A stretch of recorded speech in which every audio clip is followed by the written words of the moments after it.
এটা ভাবছিলাম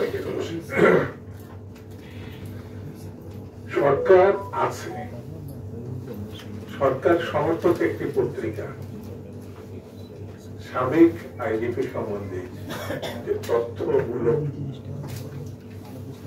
সংবাদ প্রকাশ করেছে তাতে দেশের ভয়াবহ একটি পরিস্থিতি তৈরি হচ্ছে। এটা কিন্তু আপনার স্বীকার করতে হবে। এটা কি সরকারই প্রকাশ করলো নাকি অন্য কোনো কারণ আছে?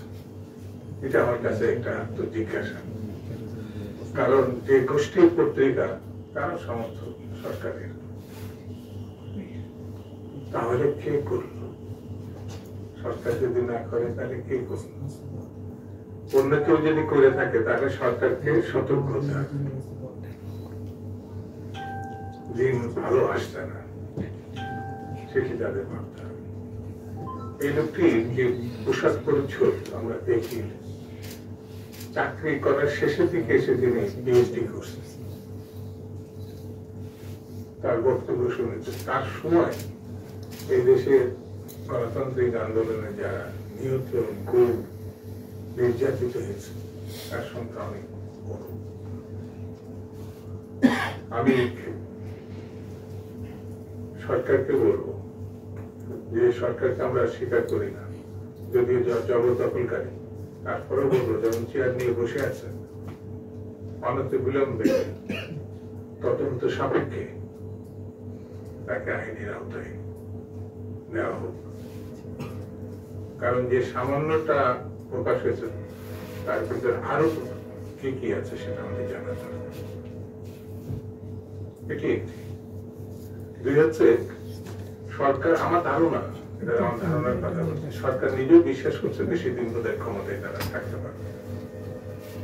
তাদের বক্তব্য, তাদের আচরণ, তাদের চাল চলন, এটা প্রকাশ। দেখেন আমি একটু সরকার প্রধান হঠাৎ করে বলে বসলেন, এটা খুবই মনোযোগ দিয়ে আমি শুনছি। আমি প্রধানমন্ত্রীর বক্তৃতা খুব মনোযোগ দিয়ে শুনি। এটা শুনেছি যে বিএনপি নেতাদের স্ত্রীদের যে শাড়ি আছে সেটা আগে পড়াতে হবে। লক্ষ্য করেছেন তিনি পক্ষান্তরে ভারতীয় শাড়ি পরানোর আহ্বান জানিয়েছেন।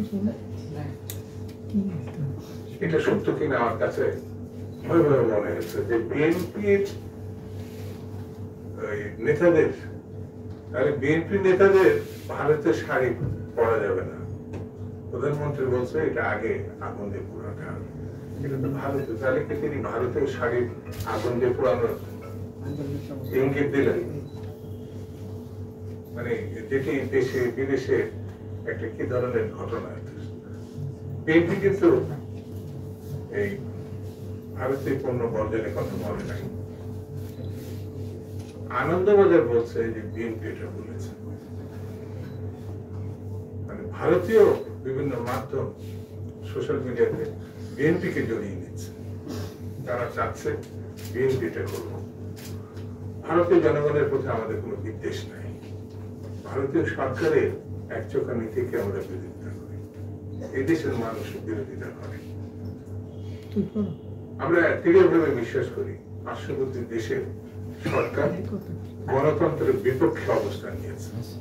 আমাদের বক্তব্য এই জায়গায় 71-এ ভারত গণতন্ত্রের পক্ষে অবস্থান নিয়েছিল, স্বাধীনতার পক্ষে অবস্থান নিয়েছিল, সেই জন্য সে আমাদের বন্ধু। কিন্তু 52 বছর পরে এসে আমরা দেখতে পাচ্ছি যে তারা গণতন্ত্রের বিপক্ষে যে নির্বাচন, তথাকথিত নির্বাচন, যে নির্বাচন কোন গণতন্ত্রের বিষয়ে কোন দেশ সমর্থন করে না, যেখানে নির্বাচন হয় না, যেমন রাশিয়াতে, তারপরে চীনে, উত্তর কোরিয়া, সেই সব দেশ এই সরকারকে সমর্থন দিয়েছে। আমেরিকা, পশ্চিম ইউরোপ,